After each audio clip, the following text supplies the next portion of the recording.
nosotros vamos a ver, existen dos tiempos directamente, dos tiempos del hormigón preesforzado. En realidad son dos tiempos igual a cero y tiempos igual a infinito. Se puede crear un tiempo igual intermedio que lo vamos a ver en qué caso se presenta estos. Pero en realidad las etapas de carga son dos nada más, tiempos igual a cero y tiempos igual a infinito. Tiempos igual a cero, que se denomina también instante de la transferencia, que se lo simboliza con la letra I minúscula. Eso ya lo habíamos visto también. Los tiempos igual a cero es cuando empieza a transmitirse la reacción de los cables hacia el hormigón, produciendo su compresión pura y su compresión también deformada o tensión previa hacia arriba, gracias a la excentricidad que se tiene. Entonces decimos que la resistencia cilíndrica en tiempo es igual a cero en la fibra superior, Fc sub t, stop, tiene que ser mayor o igual a menos 1.59 raíz de la F' sub c. ¿Por qué estamos diciendo menos? Porque cuando nosotros tenemos los cuadrantes de las X y las Y, aquí está el eje de las Y, aquí está el eje de las X, ¿no es verdad? Entonces, todo lo de este lado siempre nosotros ser positivo y a la izquierda ser negativo, ¿no es verdad? Ahí está su negativo. Entonces, si estamos haciendo que toda la atracción que se produzca sea absorbido por la compresión, entonces vamos a tener una atracción aquí. Pero esa atracción tiene que ir hacia lo positivo, hacia este lado. No solo se entienden dos. No sé, con este tiene que ir hacia allá. O sea, este es valor negativo. Esta es la atracción que se produce en el tiempo es igual a cero. Acuérdense que una viga, que nosotros la deformamos, vamos a dibujarla para que esté clara. Aquí está una viga. Y el rato que nosotros aplicamos el momento interno de la estructura, que saben también ustedes que es el esfuerzo por la excentricidad, estamos deformando nuestra viga así. Entonces estamos produciendo una tracción aquí. Pero esa tracción tiene que ser absorbida por la tracción que aguante el hormigón. Y esa tracción que aguanta el hormigón vale 1.59 raíz de F' C. Es la tracción máxima que aguanta el hormigón. Y negativo porque estamos hablando de tracción. Para nosotros todo lo que es compresión es positiva y todo lo que es tracción es negativa. Por eso decimos mayor o igual, porque de esta tracción que se produce en tiempo es igual a cero. Nosotros tenemos que ir hacia el positivo. O sea, tiene que ser, cuanto más cerca está al cero, es más grande, ¿no es verdad? Por eso que dice mayor o igual. Entonces tenemos que ir nosotros hacia el lado positivo, no hacia el lado negativo, que es la tracción.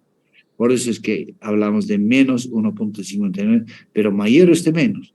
Que sí que de aquí partimos hacia allá. ¿Está claro esto? Entonces ya tengan presente que esta es la tracción máxima que aguanta el hormigón.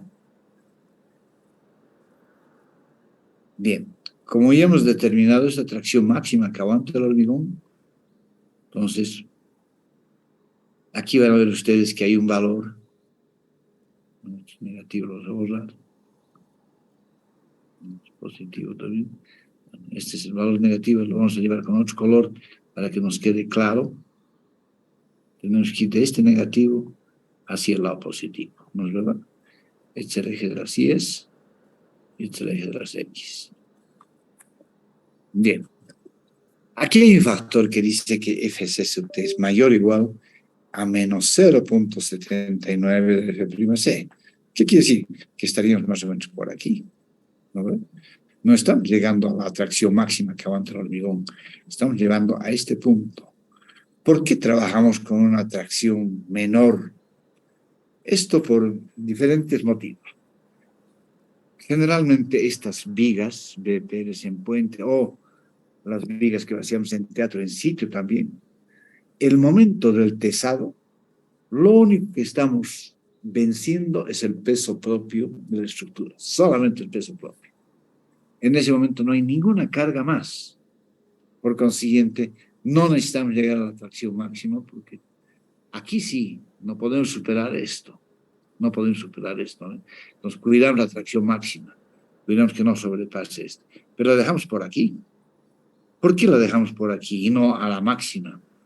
Esto significa en puentes, solamente para puentes. Porque en el puente nosotros vaciamos esta viga en la pista de tesado. Ya habíamos visto lo que es la pista de tesado, ¿no es verdad? Es una pista de tesado donde aquí armamos toda la estructura, vaciamos el hormigón y con su respectiva vaina, y cuando ya está seco tesamos, pero tesamos solamente para vencer pozo propio. Entonces, como no necesitamos una tracción total, porque no estamos tesando todo, podemos bajar a este valor que nos dice la norma. Además de que estamos haciendo esto. Significa que cuando yo levanto esto para llevar esta viga, está lista, es una pista de tesado, y yo la levanto, ¿de dónde voy a levantar? Voy a levantar de aquí y voy a levantar de aquí. Nunca del medio, porque si levanto del medio estoy aumentando mi tracción. Siempre de los bordes voy a levantar porque estamos calculando para el peso propio, justamente. Entonces, el rato que yo levanto directamente y llevo esta viga a los estribos, en caso de puente estoy hablando, las dos grúas, que esta y esta que están levantando la viga, o una sola grúa bien colocada, ¿qué nos permite esto? Si colocamos con una sola grúa, estamos haciendo así, vamos a hacer el otro caso, los dos casos. Esta es una sola, le estamos levantando aquí. En este caso, o en este caso, este elemento estructural, que se llama viga, lo que está haciendo es cimbrando, así. Sube y baja. ¿Por qué? Porque las grúas, o la grúa, no está caminando sobre un lecho pavimentado, está caminando sobre un lecho de un río, y el lecho de un río es totalmente irregular. Entonces hay cimbraciones que se producen y esta viga empieza a subir y bajar. Entonces, si yo he calculado con esto, el rato que cimbra hacia arriba, puede llegar a reventar. Solamente en trasladarla de la pista de tesado a su posición definitiva ya reventa la viga. Entonces, para prevenir que no pase esto, en tiempos igual a cero, yo solamente la dejo tesar aquí. ¿Qué quiere decir que estoy haciendo? Si quieren una tesada, estoy verificando a esta tesada, a esta de aquí, a esta, no a la de arriba, permitiendo que todavía tengo un margen aquí para que el cimbrado y vibrado que tenga la viga no sobrepase este valor de aquí. ¿Está claro? Y además dice F sub C I. ¿Qué es el F sub C I? Es el instante de la transferencia. Pero no estamos tomando el F' sub C. Estamos tomando el FC sub I. Y este FC sub I es el 80% de la resistencia cinética. Este sub I es el 80% de esto. ¿Por qué justamente? Eso es para ayudar al que está construyendo. Porque justamente estas contracciones, subidas y bajadas, no está aguantando todo el peso que tiene que aguantar esta viga apoyada aquí y apoyada aquí. Acuérdense que después termina apoyándose aquí y aquí, ¿no? En los dos estribos, y esto es al aire. Entonces, este momento está apoyado aquí, pueden recibir todas las cargas que hemos considerado en el puente. Pero el rato que le estamos trasladando, solamente estamos venciendo el peso propio. Entonces es difícil que se produzca una tracción aquí abajo, ya que hemos logrado la tensión previa hacia arriba. Entonces, para facilitar que el que está construyendo en una semana puede trasladar esas vigas a su posición definitiva con la seguridad de que no va a recibir carga hasta los 28 días, es que también bajamos la resistencia, la tensión admisible del hormigón a 80% del F'C. ¿Alguna pregunta? Inge, una consulta. Adelante. Al hacer el traslado de la viga con los dos hinches en los extremos, ¿Sí? ¿no estaríamos dándole mayor esfuerzo en la fibra inferior? O sea, la tracción no estaría trabajando en la fibra inferior. Esa es muy buena pregunta, pero a ver, vamos a resolver esa pregunta, es muy buena. Nosotros tenemos así la viga, está en el piso. Y el rato que hemos tesado, le estamos tesando así. ¿No ve? Así. Entonces el rato que le estamos tesando, ya tiene su deformada, su tensión previa hacia arriba. Aquí tienes una deflexión hacia arriba y otra deflexión hacia arriba. Y debido al peso propio, esto no va a llegar hasta la horizontal nunca. Llegará por aquí. ¿No ve? Y esto también llegará por aquí. Pero no llega a la horizontal nunca. Porque esta deflexión, cuando te hacemos todo, está garantizada para aguantar todas las tensiones que producen las cargas externas y la condición es que ese esfuerzo más el momento interno contrarresten a todas las tensiones producidas por las cargas externas y nunca se produzca tracción en la fibra interior. Entonces es correcto lo que tú dices. El rato que estoy levantando, esto va a tratar de flexionarse así, pero va a tratar de flexionarse ¿dónde? Contrarrestando lo que ya he deflectado, o sea, va a bajar hasta aquí, digamos, y este va a bajar hasta aquí. Sí, pero sigue habiendo compresión.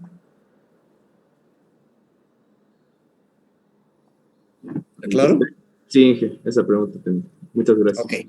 Aquí hay otra pregunta que me hacen. ¿Cuál es la diferencia entre la resistencia característica y la resistencia cilíndrica? Cuando nosotros hacemos un cálculo, en este caso, por ejemplo, decimos vamos a calcular con 350 kilopons por metro cuadrado. Pero esa es la resistencia cilíndrica.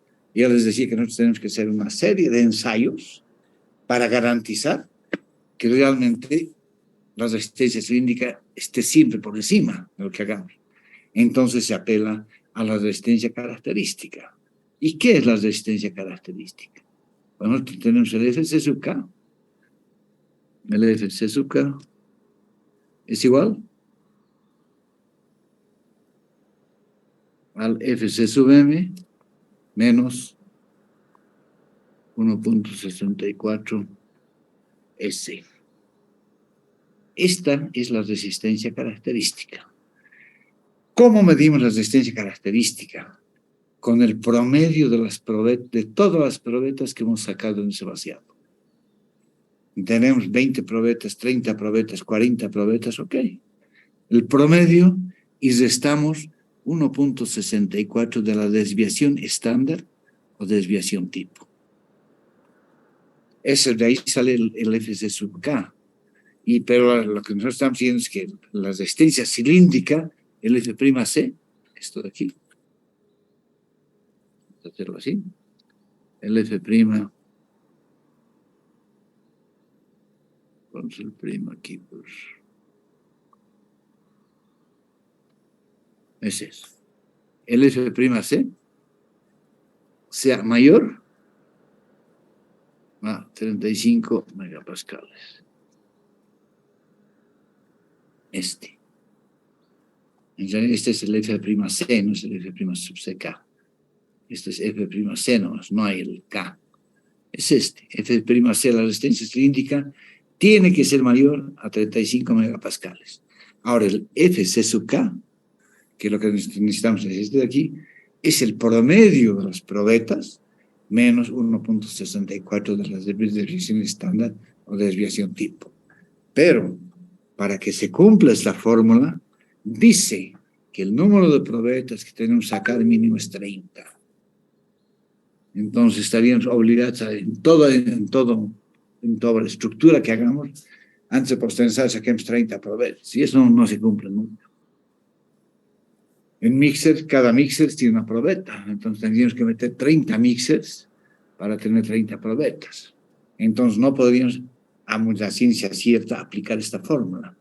Pero dice también que la desviación estándar o desviación tipo no puede ser superior al 5%. No puede ser. Entonces, ¿qué quiere decir? Que si nosotros tomamos un 5%, vayamos a que tenemos que nos salga el FC, la resistencia del FC, unas probetas, igual a, digamos, 352. Este es kilopons por centímetro cuadrado. Esa es la resistencia cilíndrica de una probeta. Entonces nosotros diríamos, estamos bien, ¿no es verdad?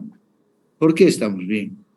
Porque estamos encima de los 350, pero hay que restar la desviación estándar, la desviación tipo. Y la desviación estándar, la desviación tipo es la diferencia entre 352 y 350, es la diferencia multiplicada por el 5%. Entonces hay que restar el 5% de esa desviación que es máximo, puede ser 5%. O sea, con toda seguridad que este se va a volver 348. Y si no llegamos a 348, esta probeta no me sirve. O sea, ese vaciado no me sirve. Porque estoy sacando la desviación estándar del tipo máximo 5%. De ahí es de que no es solamente que la probeta me dé 352. Del promedio hay que restar la desviación, que es el 5% de esa desviación que se tiene. En vez de tener, digamos, tenemos 348, por ejemplo, una probeta. Obviamente que va a estar muy por debajo de 350. Y como estamos trabajando solamente a la compresión, quiere decir que estamos jugando con fuego, porque esa variación hacia abajo va a ser una bomba de tiempo. Cualquier rato puede reventar. No podemos tener una resistencia característica debajo de 35 megapascales. ¿Está claro? Esa es la diferencia entre resistencia característica y resistencia cilíndrica. La cilíndrica es la con la que se calcula. La característica es la que sacamos en función de los reportes, los proveedores que vamos sacando.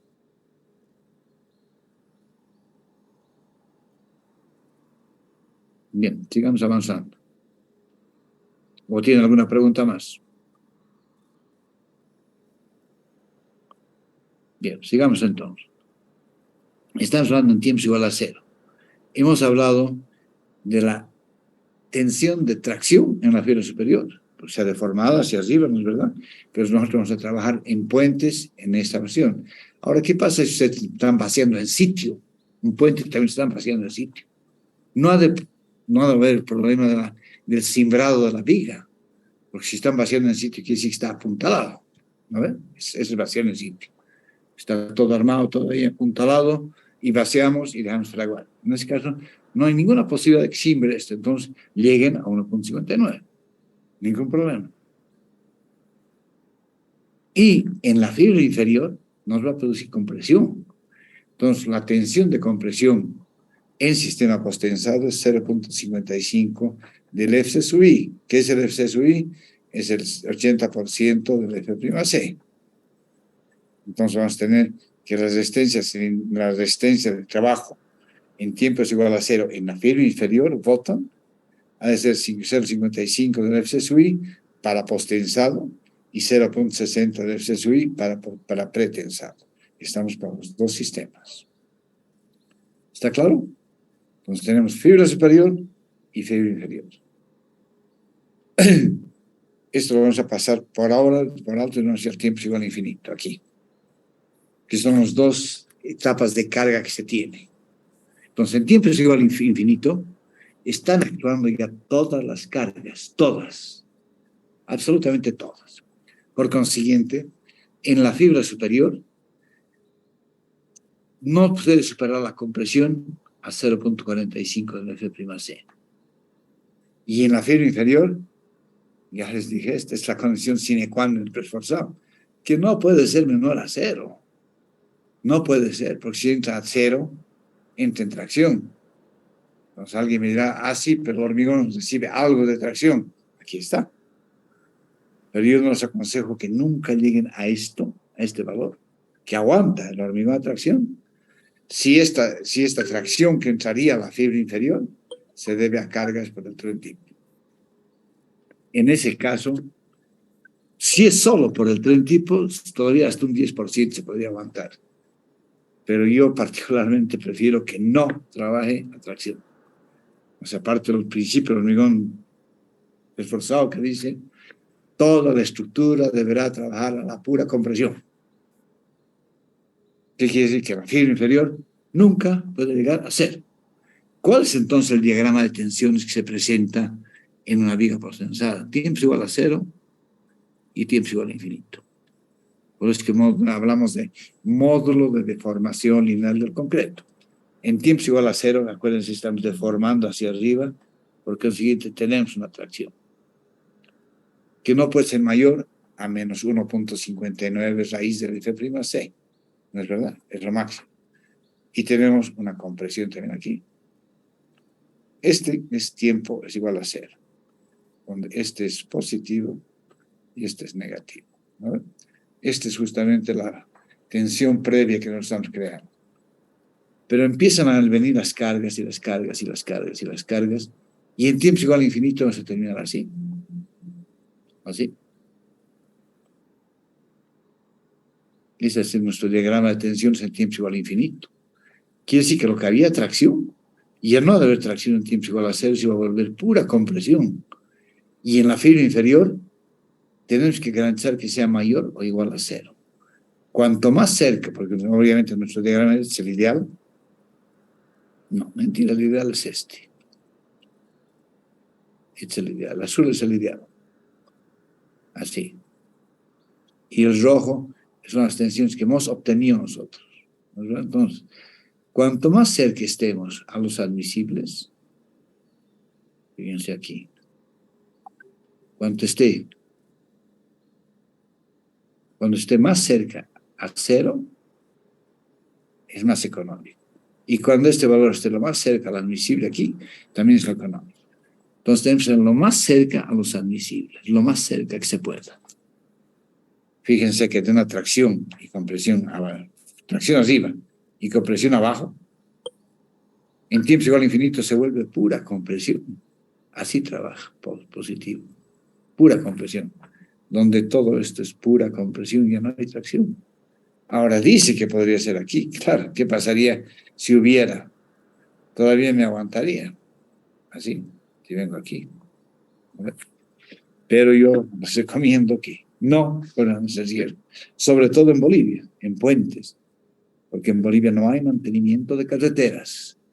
Entonces, ¿qué pasa? Los baches que se producen en el puente nos producen un momento por impacto.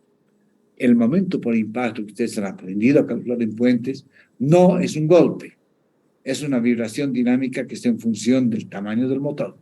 Cuanto más grande es el motor, mayor es el momento por impacto. Es la vibración que trata de disgregar el hormigón. No es un golpe. Entonces, ese golpe que produciría en medio puente, porque se saltó el asfalto y tenemos un bache, no está considerado ningún cálculo. Por consiguiente, si estamos aquí al límite, ese golpe puede hacer que colapse mi estructura.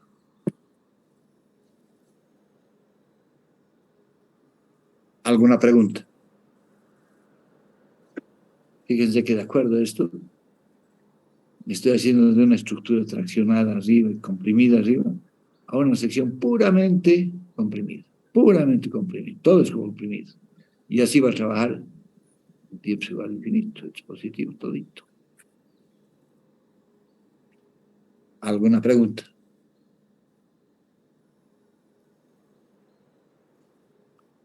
Bien. Aparte de estos dos tiempos que tenemos, tiempo igual a cero y tiempo igual a infinito, en el sistema post-tensado exclusivamente, donde yo teso los cables contra el mismo hormigón ya endurecido, contra él estoy tesando, yo puedo controlar el número de torones que voy a tesar. Supónganse que tenga 31 torones, pero ¿quién me obliga a que yo tese en tiempo igual a cero los 31 torones? ¿Quién? Nadie. Yo puedo tesar la mitad si quiero. Puedo tesar 24. En cambio, en hormigón pretensado, el hecho de tesar primero los cables y después soltarlos lentamente para mover esa viga del campo de tesado a su posición, tengo que soltar todos los cables, necesariamente. En cambio, posttensado no, yo teso los que yo quiera. Por consiguiente, solamente en hormigón posttensado yo puedo tener tensiones diferidas. Eso es cuando yo digo, ok, no voy a tesar los 31 talones, voy a tesar 23. Pero cuando es 23 yo tengo que garantizar que en ningún momento el puente está corriendo riesgo de colapso. Y para eso existen justamente las etapas de carga. En tiempos igual a cero, ¿qué cosa en que vencer yo? Solamente el peso propio. Y en tiempos igual a intermedio, que es lo que llamamos ahora aquí, en tensiones diferidas, tiempos igual a intermedio, yo voy a tener solamente algunos dolones. Pero voy a calcular de que en este tiempo intermedio voy a vaciar la losa y el diafragma más. Y cuando yo vacío la losa y el diafragma, en tiempos igual a intermedio, o sea, después del tiempo igual a cero, ya coloco las vigas en su sitio y después encofro la losa y el diafragma. Hasta bien se han pasado 28 días. Y vacío losa y diafragma. Obviamente la tracción superior va a bajar. Y la tracción inferior también va a bajar. Lo que está comprimido va a tratar de traccionarse. Eso hay que verificar que no entre en cero. Siempre en la fibra superior, la tensión en el bottom tiene que ser mayor a cero. Y en la fibra superior no podemos superar la tracción que produce el hormigón. ¿Está claro esto? El sistema post-tensado tiene dos etapas. Tiempo igual a cero y tiempo igual a infinito. Pero en el sistema post-tensado puedo crear una mierda que se llama tiempo igual a intermedio, que eso lo vamos a ver la próxima clase cuando estemos hablando de tensiones diferidas. Hasta aquí, ¿está claro? Sí, ingeniero. Bien.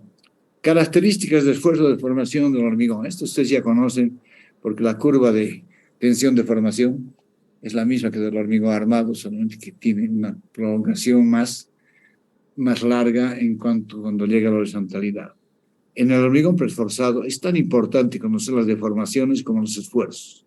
Esto es necesario para eliminar las pérdidas del esfuerzo en el acero y para tenerlo en cuenta para otros efectos del acortamiento elástico.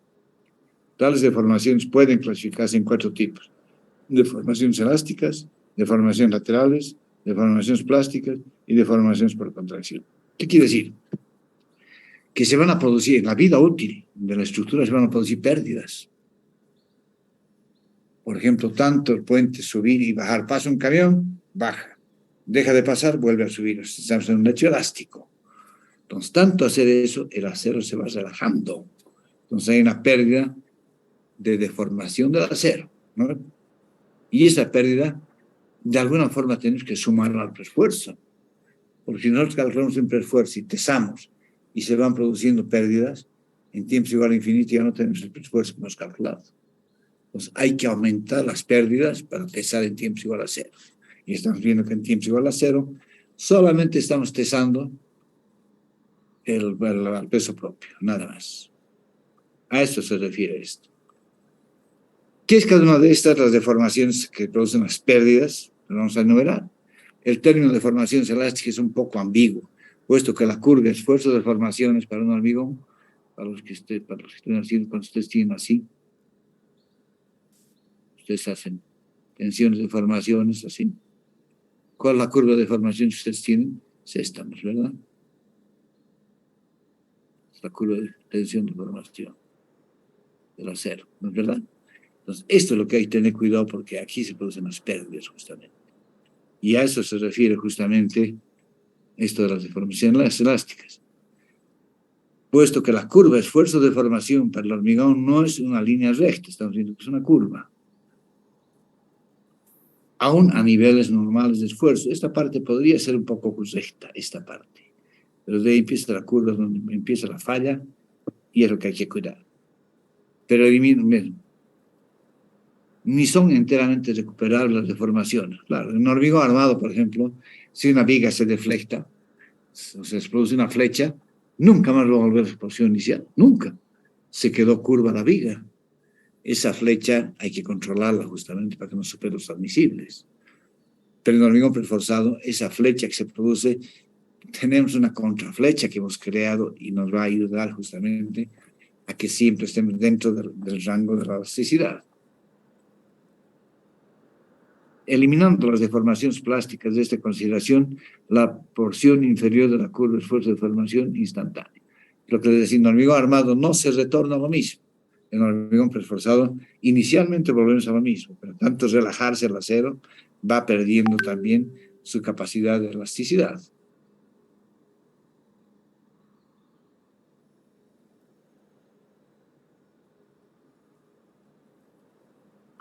Bien. Esto también ya se hablé. El módulo varía con diversos factores, naturalmente con las resistencias del hormigón, la edad del mismo, las propiedades de los agregados y el cemento, la definición del módulo, la elasticidad en sí, es un módulo tangente, inicial o secante. Aún más, el módulo puede variar con la velocidad de la aplicación de la carga y con el tipo de muestra o probeta, ya sea un cilindro o una viga. Por consiguiente, es casi imposible predecir con exactitud el módulo de elasticidad de un hormigón dado. Bien, en hormigón armado, ustedes lo conocen como módulo de Young o módulo de elasticidad, ¿no es verdad? Del hormigón, que es el 15100 por el F'(C) del hormigón.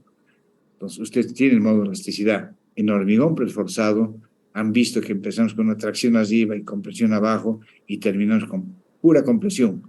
Entonces, se llama módulo de deformación lineal del concreto, porque va cambiando su módulo de acuerdo a las diferentes etapas. Cada vez que introducimos una carga, se va aumentando su módulo de elasticidad. Del solo estudio de las curvas de esfuerzo de deformación resulta obvio que el concepto convencional de módulo de elasticidad no tiene sentido en hormigón. Por lo tanto, es necesario recurrir a definiciones arbitrarias basadas en consideraciones empíricas. Así se puede definir el módulo tangente inicial o tangente a un punto determinado de la curva de esfuerzo de deformación, esta curva, y el módulo secante entre dos puntos de la misma. Sin embargo, como están viendo que es muy empírico la determinación del módulo de elasticidad. Sin embargo, para efectos de cálculo, nosotros tomamos fórmulas empíricas. Y una de las fórmulas empíricas que se utilizan depende con qué utilidad estén trabajando. Aquí, por ejemplo, el módulo de deformación lineal del concreto es el peso específico expresado en toneladas por metro cúbico, o sea, 2.4 elevado a 1.5. Y esto que multiplica 4.280 raíz del F'(C). Esta es una fórmula en que el peso específico se expresa en tonelada por metro cúbico y la resistencia cilíndrica en kilopón por centímetro cuadrado. Aquí está. Pero hay otra, por ejemplo, en que dice que es 15.100, que van a volver a lo mismo. Dicen que S, el módulo de elasticidad, es igual a 15.100 por el FC. F'(C). Es eso. Van a llegar a lo mismo, pero aquí estamos trabajando en kilopón por centímetro cuadrado. En cambio, aquí estamos trabajando con tonelada por metro cúbico. Depende en qué unidad estamos trabajando para que se aplique este módulo. En hormigón armado se llama módulo de Young o módulo de elasticidad. En hormigón preesforzado se llama módulo de deformación lineal del concreto. Bien, sigamos. Cuando el hormigón se lo comprime en una dirección, al igual que ocurre con otros materiales, este se expande en la dirección transversal. O sea, estamos comprimiéndolo, obviamente que la reacción lógica es que se trate de ensancharse, ¿no es verdad? Toda la estructura. La relación entre la deformación transversal y la longitudinal se conoce como relación de Poisson. Esta varía de 0.15 a 0.20 para el hormigón. Es lo que ustedes utilizan también coeficiente de Poisson cuando están trabajando con estructuras elásticas y fundaciones. Acuérdense, cuando trabajan con estructuras rígidas no utilizan coeficiente de Poisson, pero cuando utilizan el coeficiente de balasto, ustedes utilizan para fundaciones elásticas. Entonces, aquí en vigas, cuando nosotros tenemos una estructura así, y la comprimimos de aquí y de aquí, ¿cuál es la tendencia? La tendencia al comprimir es que inicialmente es así, y de repente ese coeficiente Poisson haga que se nos deforme así. ¿Es verdad? Así. Entonces, la compresión transversal hace que se forme la deformación longitudinal como si estuviera abatalando un totaí. Y ese coeficiente de Poisson varía entre 0,15 y 0,20 para el hormigón. ¿Alguna duda? Inge, Sí. y usted dijo que en tiempo igual a cero o el instante de transferencia de carga, arriba hay tracción y abajo compresión, por lo tanto la flecha es hacia arriba, ¿no? Sí. Sin embargo, Sí. cuando estamos en tiempo igual a infinito y ambas, tanto arriba como abajo, hay compresión, ¿la flecha está hacia arriba o hacia abajo? ¿O no hay flecha? Qué buena pregunta. Fíjate, vamos a analizar. Cuando tú tienes la viga así, vamos a exagerar para que veamos objetivamente esto. Tú has deformado, tiempo igual a cero, la deformas así. Este momento, ¿qué estás tú venciendo? Solamente el peso propio, ¿no es verdad? Se te ha formado una compresión aquí abajo y se te ha formado una tracción aquí arriba, ¿no es verdad? Y tú has controlado que aquí no hay aplastamiento y aquí tampoco supera la tracción que aguanta el hormigón. Y a esto tú empiezas a meter cargas, ¿no? Empiezas a meter losa, digamos, empiezas a meter diafragmas, carpeta de rodadura, barandados, postes, estructura superior, o sea, vas aumentando cargas y aumentando cargas y aumentando cargas cada vez más. Primero vacías la viga solamente.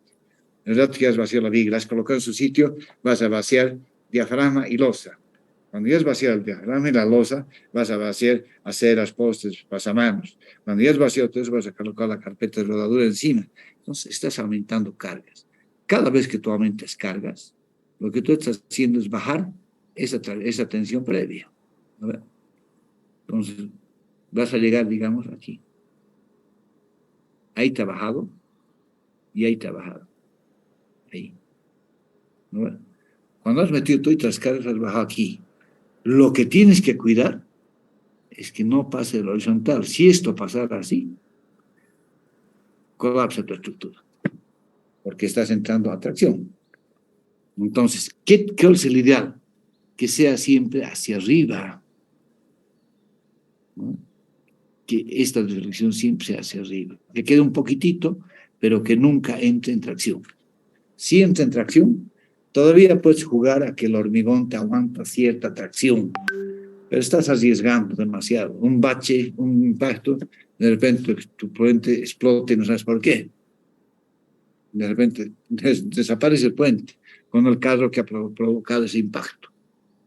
Entonces, no juguemos con eso. Sobre todo en Bolivia no hay mantenimiento de carreteras. Entonces, que no pase del horizontal. Entonces, ¿dónde estamos haciendo con la flecha? Siempre que quede un residuo hacia arriba. ¿Está claro? Que va a ser este mismo residuo aquí. Que no pase el horizontal. ¿Está claro? Sí, que todo. Sí, gracias. Sí. ¿Alguna pregunta más? Entonces, estas las vamos a llevar como pérdidas. Hay una pérdida por pérdida plástica tanto del acero como del hormigón. Tanto entrar en sube y baja, se produce una pérdida plástica, pero esto léanlo ustedes, porque esto vamos a aplicar justamente cuando estamos viendo pérdidas. Y nosotros vamos a calcular un preesfuerzo de cálculo, y ese preesfuerzo de cálculo vamos a aumentar un porcentaje que mínimo tiene que ser 20%. Por consiguiente, el preesfuerzo que vamos a aplicar en el gato, el tiempo es igual a cero, ha de ser mayor a 1.2 de ese preesfuerzo calculado. El 1.2 significa 20% más. O sea, estamos aumentando las pérdidas para que en la vida útil se vaya bajando las pérdidas, vaya bajando el esfuerzo, y cuando llegue a su vida útil, estemos en el horizontal. Este es el coeficiente de plasticidad que se llama. Flujo plástico directamente proporcional a la intensidad del esfuerzo, por lo tanto, es posible relacionar la deformación del flujo plástico con la deformación elástica. Generalmente, este coeficiente de plasticidad es el doble que el elástico. Quiere decir que plásticamente tiene más pérdida, el doble de pérdida que una pérdida elástica. Nosotros que no estamos estirando el cable, ya solo soltamos, tenemos una cierta pérdida elástica, pero tanto subir y bajar se va relajando eso, y eso se llama pérdida elástica del acero, pero también pérdida elástica del hormigón. Y la pérdida plástica es el doble que esa pérdida elástica. Y está en función de la deformación unitaria del hormigón, que es el SU. Deformación por contracción, ¿no? El rato que solamente en vaciar, fíjense para que vean esto de aquí. Esto léanlo ustedes, por favor. Yo prefiero explicarles en vez de leerles teoría. La teoría es para entenderla, no es para leerla. Entonces, cuando yo tengo un encofrado así, vamos a poner que tengo esta viga así, encofrada.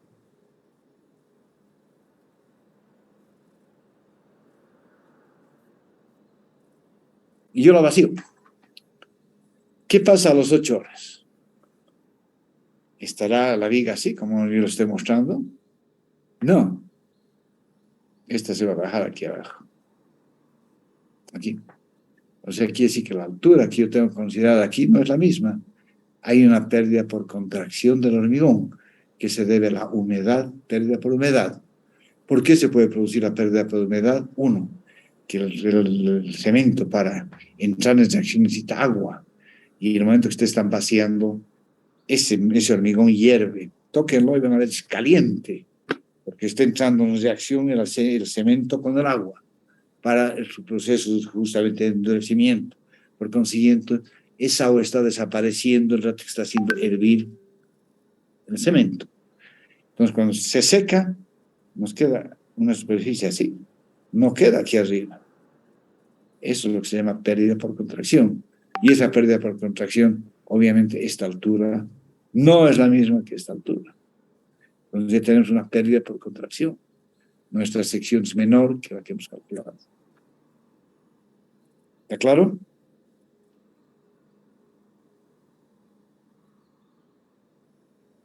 Sí, sí, está claro. Bien, a eso se refiere la formación. Hormigones de alta resistencia. Obviamente que se necesitan hormigones de alta resistencia.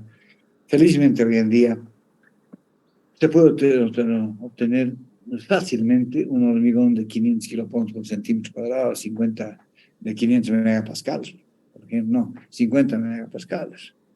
Es fácilmente hoy en día porque tenemos superplastificantes, acelerantes de fraguado, retardadores de fraguado inicial.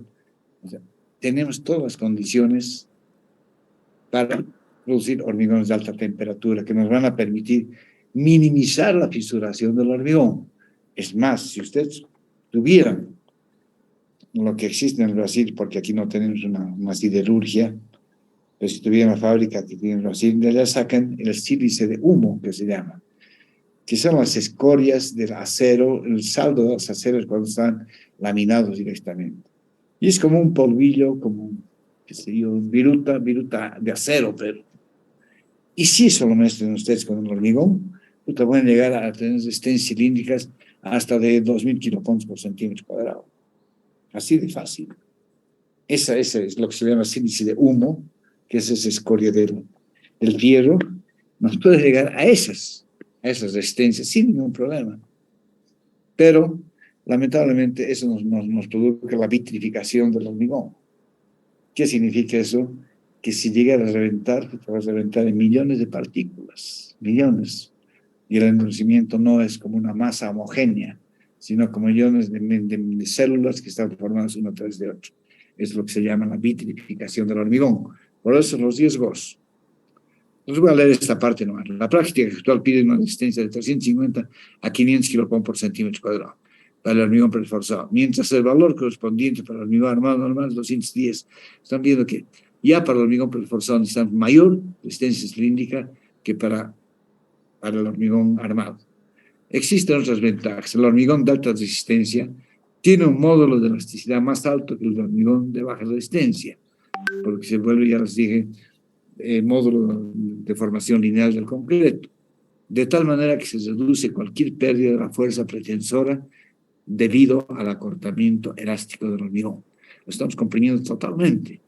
Las pérdidas por flujo plástico, que son aproximadamente proporcionales a las pérdidas elásticas, son también menores. Pero ya les dije, la pérdida plástica es el doble que la pérdida elástica.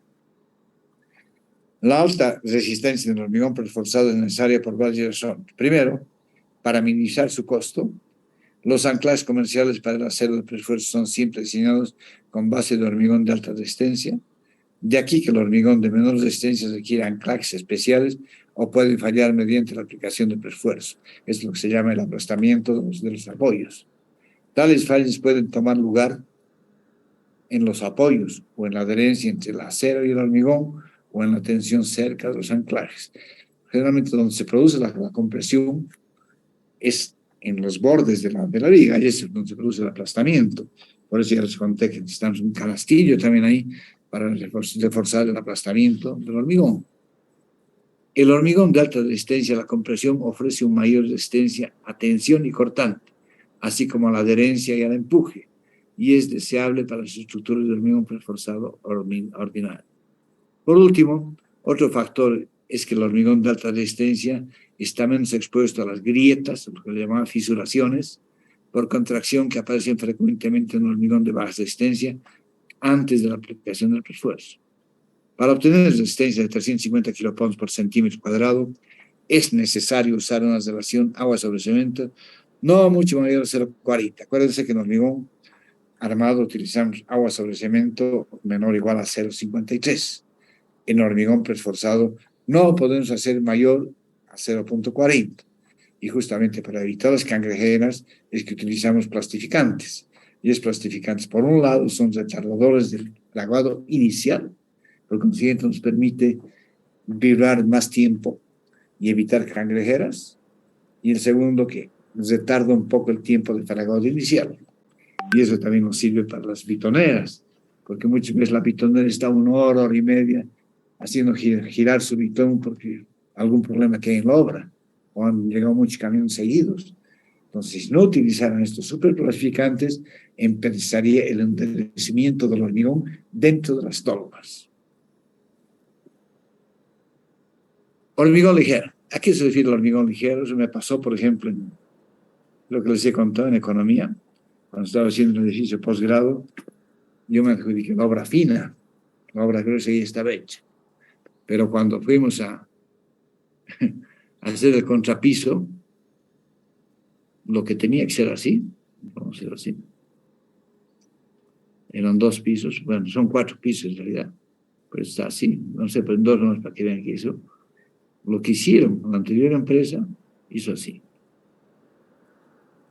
Esa era su losa. ¿Qué quiere decir? Aquí yo tenía entre este punto y este punto 18 centímetros de desnivel. Es que decir que tenía que vaciar una losa de 18 centímetros aquí, de 9 de promedio aquí, para poder nivelar, porque uno puede hacer gradas en un pasillo. Es un crimen en aulas, en hospitales, hacer gradas en pasillos. Pero además la altura mínima aquí que yo necesito para hacer el contrapiso son 3 centímetros. Entonces ya tenía 3 más 18, 21 centímetros. Quiere decir que tenía que tener una losa aquí de 12 centímetros, que no estaba considerada en el cálculo, obviamente.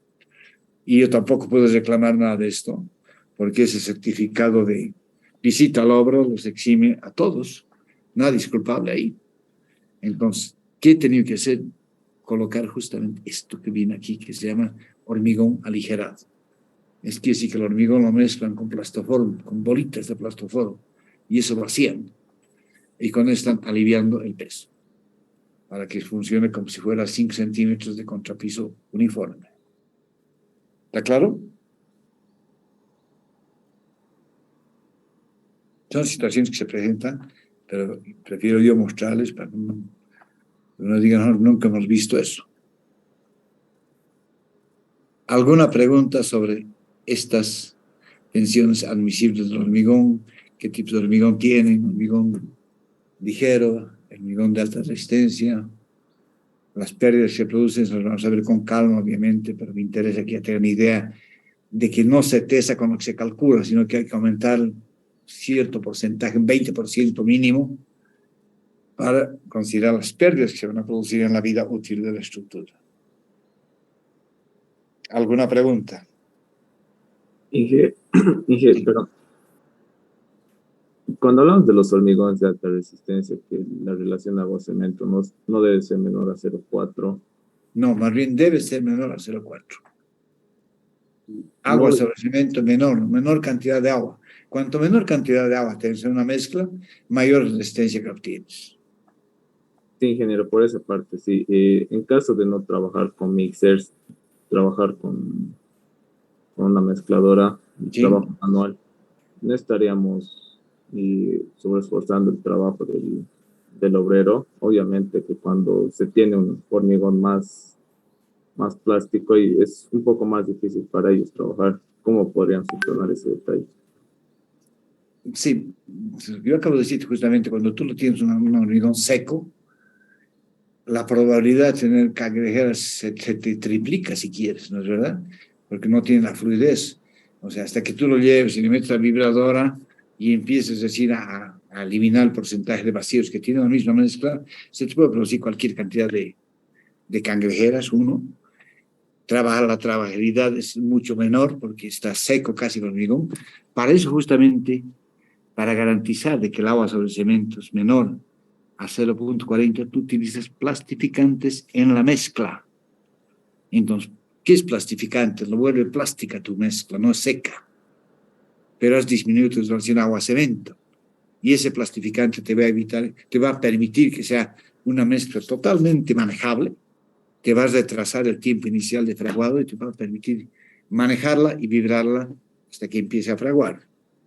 O sea, cuando tú tienes una relación menor de agua sobre cemento 0,4, un pajarito obviamente tienes que utilizar superplastificantes. Viscocret, por ejemplo, es uno de ellos. Tienes que utilizarlo.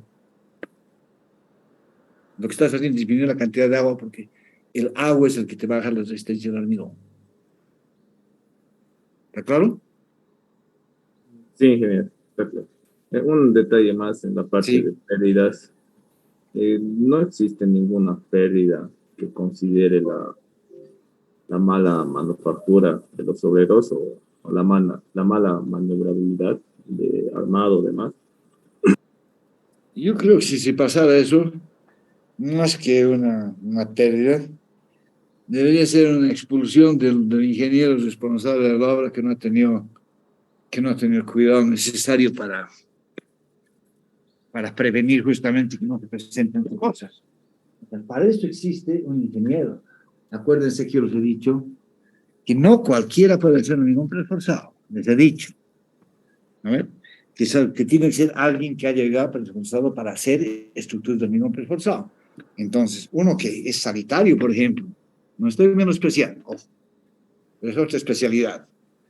Un ingeniero sanitario que se meta a hacer hormigón preforzado y que no tenga los cuidados que les estoy diciendo ahorita, puede incurrir en una falla, puede. Por ejemplo, que siga manteniendo 0,53 relación agua sobre cemento, porque para obras hidráulicas es por demás para ellos, ¿no es verdad? Entonces llegan a los 210 y punto. Entonces, si a un ingeniero de carreteras también, especialista en carreteras, yo le digo, necesito un hormigón 350, ¿y para qué? Pues para puentes. Ya, pues que te lo preparen, pero tampoco va a saber cómo se hace. Entonces, esta relación agua sobre cemento, les deberían enseñar, no sé si les enseñan en hormigón 1, que se llama dosificación de mezclas. Allá se debería ver qué tipo de hormigón se tiene y qué relación de agua sobre cemento, que es lo que hay que cuidar. Entonces, como bien dice el refrán zapatero de zapatos, ¿no es verdad? Les he contado también ese ingeniero, no era que el ingeniero malo el que lo ha levantado el puente del centro y ha matado 4 obreros. No es que haya sido mal ingeniero, sino que él no era estructurista, nada más. Entonces no sabía que no se podía levantar del centro. Pensó que lo estaba haciendo bien. ¿Está claro? Sí, ingeniero, muchas gracias. Bien, veremos este tema más, etapas de cargas, porque son bien relacionados con este. Etapas de carga. La estructura del hormigón pasa por 2 etapas de carga. Ya les dije, tiempo es igual a 0 y tiempo es igual a infinito. Estados de carga. El estado inicial, tiempo es igual a 0, el elemento está bajo esfuerzo, pero no está sujeto a ninguna carga externa superpuesta.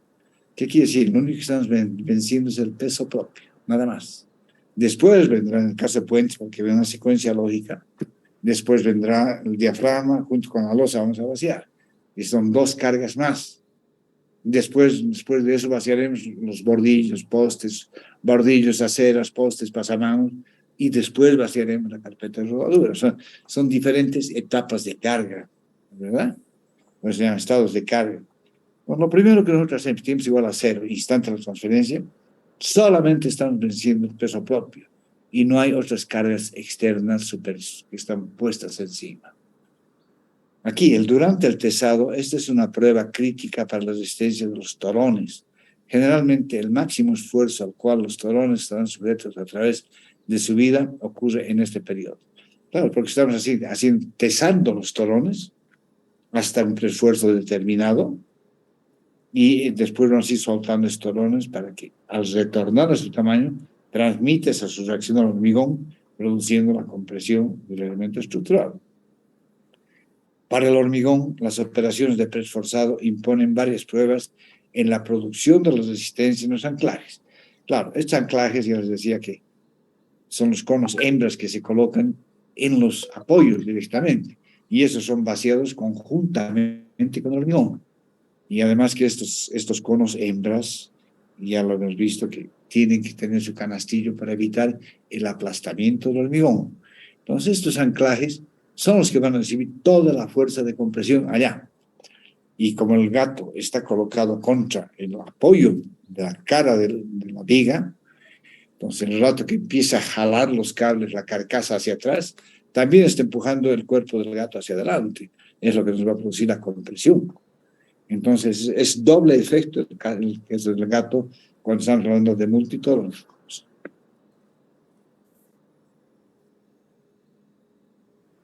Debido a que el hormigón no tiene la resistencia especificada en el momento en el que el esfuerzo es máximo, es posible la trituración del hormigón de los anclajes si su resistencia no es adecuada. Lo que les decía, aplastamiento del hormigón. O sea, demasiada compresión produce el aplastamiento del hormigón. Y si se empieza a aplastar, esa viga no me sirve para nada, porque va a haber hundimiento de anclaje no controlado. Pues se puede seguir hundiendo el anclaje y la resistencia que yo estaba pensando que tenía la pieza ya no la tiene. Pues la etapa inicial tiene, durante el tesado, la transferencia, después de que se ha tesado, el esfuerzo para elementos pretensados se hace en una operación y en un periodo muy corto. Para elementos postensados, la transferencia generalmente gradual y el esfuerzo en los torones puede ser transferido al hormigón uno por uno. En ambos casos no hay carga externa en el elemento excepto su peso propio. Tiempo igual a cero para todos. Entonces tenemos la primera etapa. Es la etapa inicial o de transición. La simbología de esta etapa es la vocal I, es lo que les decía, I, que significa instantes antes de la transferencia, correspondiente al tiempo es igual a cero. En esta etapa actúan el esfuerzo final y el peso propio de la estructura. Esta etapa proporciona las máximas compresiones en la zona traccionada precomprimida. ¿Dónde estamos comprimiendo en esta etapa? Abajo.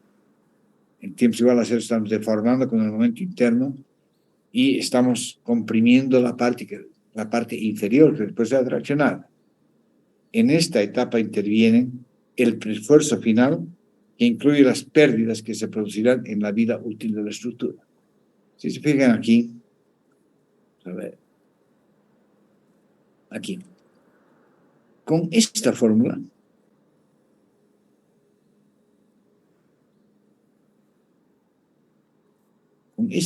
se calcula el esfuerzo, con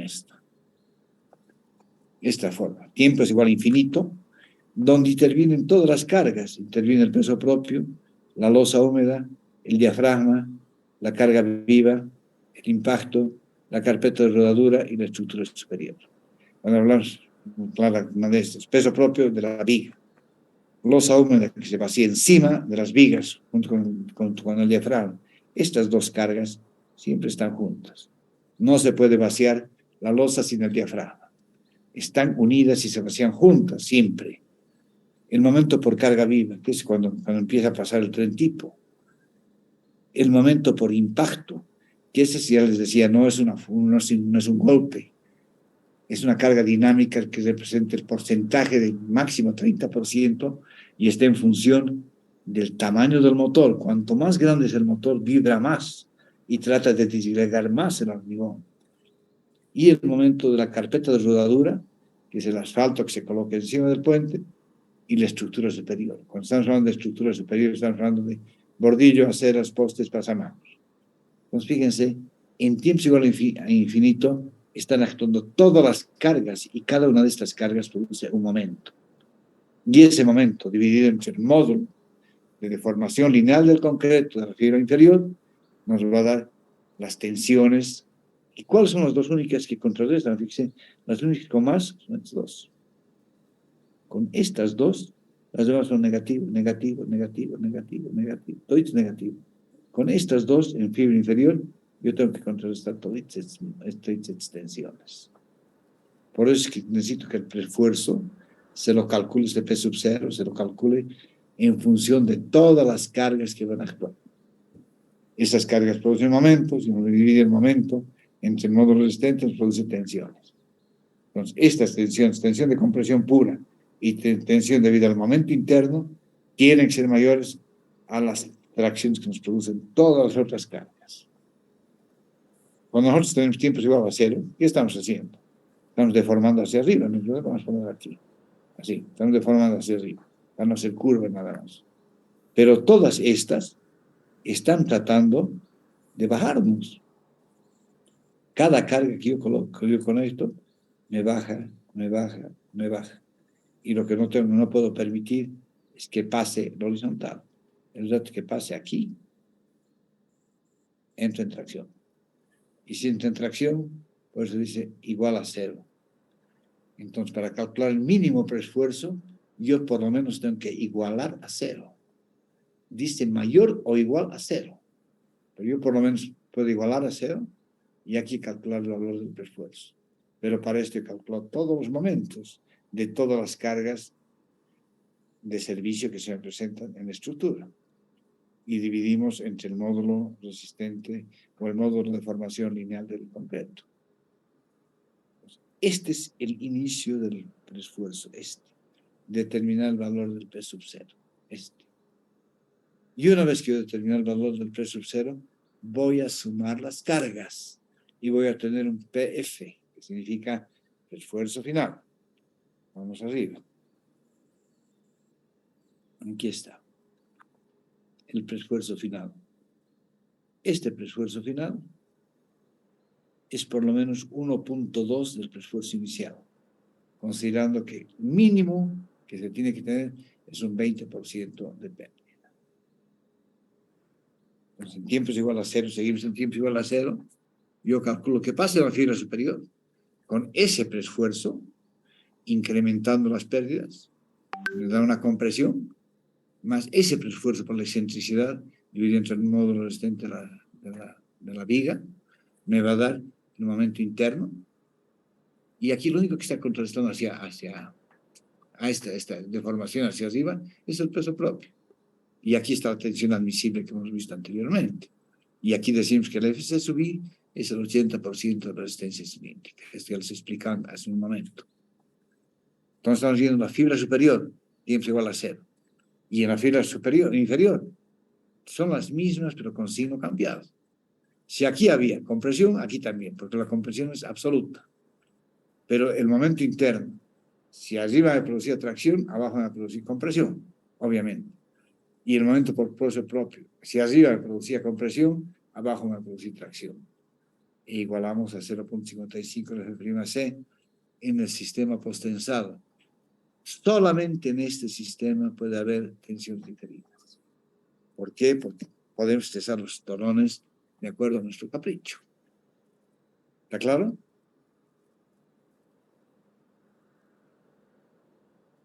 Entonces calculamos un tiempo igual a infinito. Aquí calculamos todos los momentos debido a todas las cargas.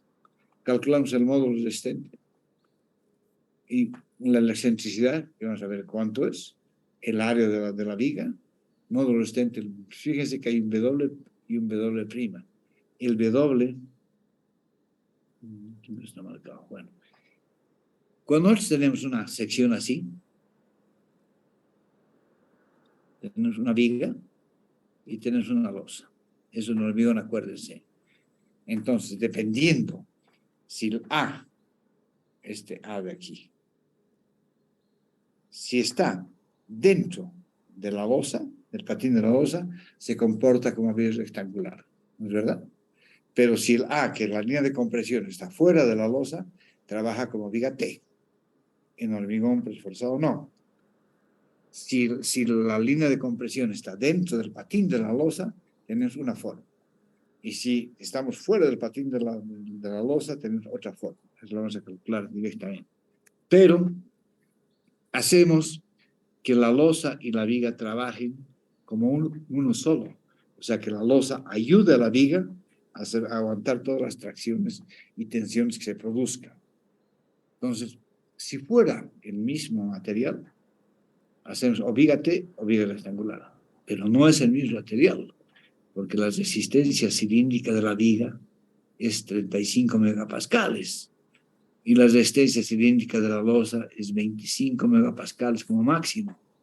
Por consiguiente, al ser de diferente resistencia cilíndrica, es como si fueran dos materiales. Por consiguiente, tenemos que sacar como sección compuesta. Entonces, obviamente que si se dan solamente la viga, vamos a tener aquí su eje neutro. ¿No? Ahí está su eje neutro. Pero si ya interviene la losa, el eje neutro va a aumentar aquí arriba. Y este es el eje neutro de la sección compuesta. En cambio, este es el eje neutro de la viga. Entonces, cuando estamos hablando de la sección compuesta, estamos hablando de prima, de doble prima, que significa sección compuesta. En cambio, aquí no. En este tipo, cuando estamos diciendo solamente el peso propio, no hay losa. Después viene la losa.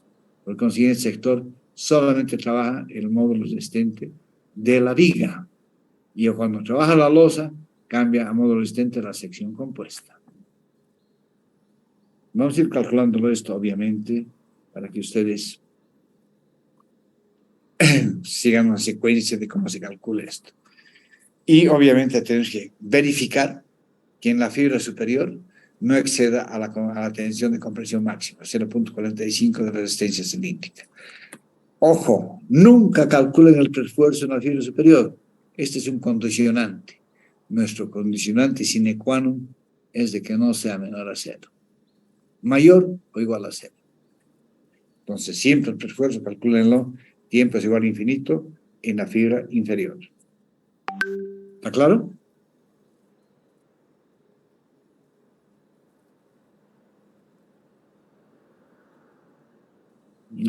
Tiempo es igual a 0, tiempo es igual a infinito. Y aquí viene justamente el tiempo es igual a intermedio, que está hablando. La tercera etapa de carga, que solamente se puede hacer en post-tensado, corresponde al tiempo igual a intermedio, solamente es aplicada para el sistema post-tensado, en el cual intervienen, además de las cargas estipuladas en la primera etapa, las sobrecargas y cargas muertas no monolíticas. O sea, aquí, y estoy aumentando, fíjese, hasta aquí era tiempo igual a 0. Esto, ¿no? Pero con el preesfuerzo que yo he hecho, tengo que garantizar que me aguante la losa húmeda y el diafragma más. Estas dos cargas estoy aumentando. Y al aumentar esto, ¿qué tengo que verificar? Que en la fibra inferior no haya tracción. Es lo primero que tengo que verificar. Aumento la losa húmeda y el diafragma, estas dos tensiones, y calculo mi tensión de compresión en la fibra inferior, y no puede haber tracción. Si hay tracción, va a colapsar mi estructura en ese momento. Esto lo vamos a ver en tensiones diferidas. ¿Alguna pregunta?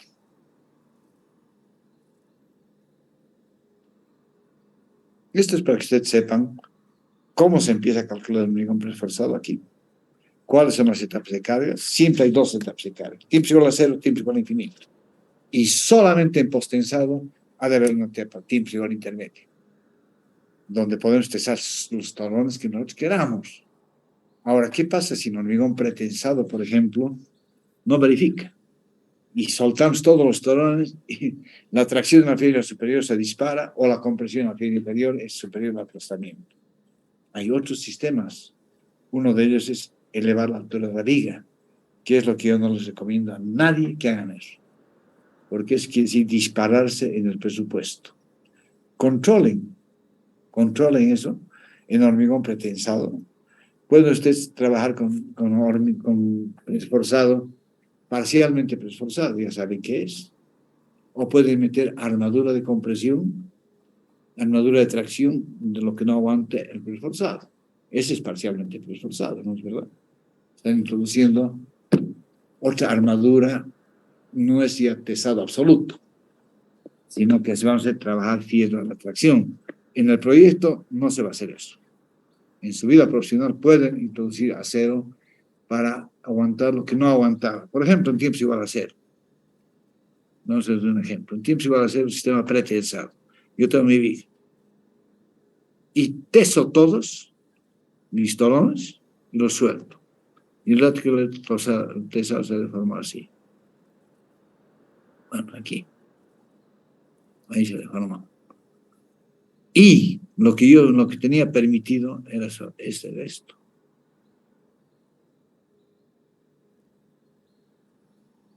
Hasta ahí no se podía. Y me he subido la tracción. Entonces, esta diferencia, yo puedo solucionarla colocando armadura de fierro aquí.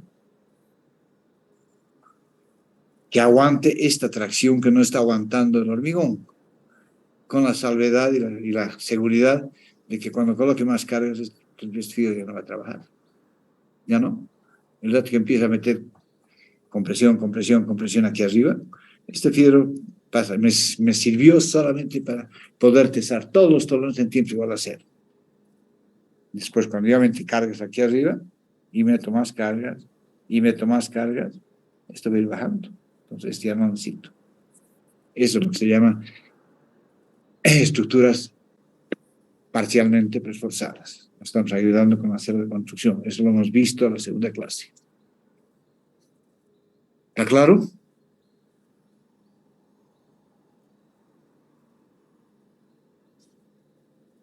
¿Alguna pregunta?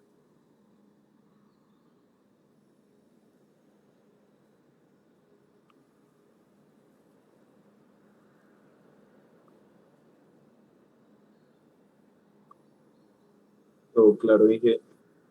Bien, si no hay más preguntas, entonces, la próxima clase, que es mañana, vamos a llevar tensiones diferidas.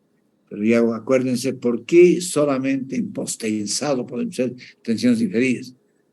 Porque los cables son tesados con el mismo hormigón endurecido. En cambio, pretensado, necesitamos un campo de tensado. Y para mover esa viga, tengo que soltar todos los tolones. Bien, que tengan muy buena noche, que estén bien. Hasta luego. Mañana dije.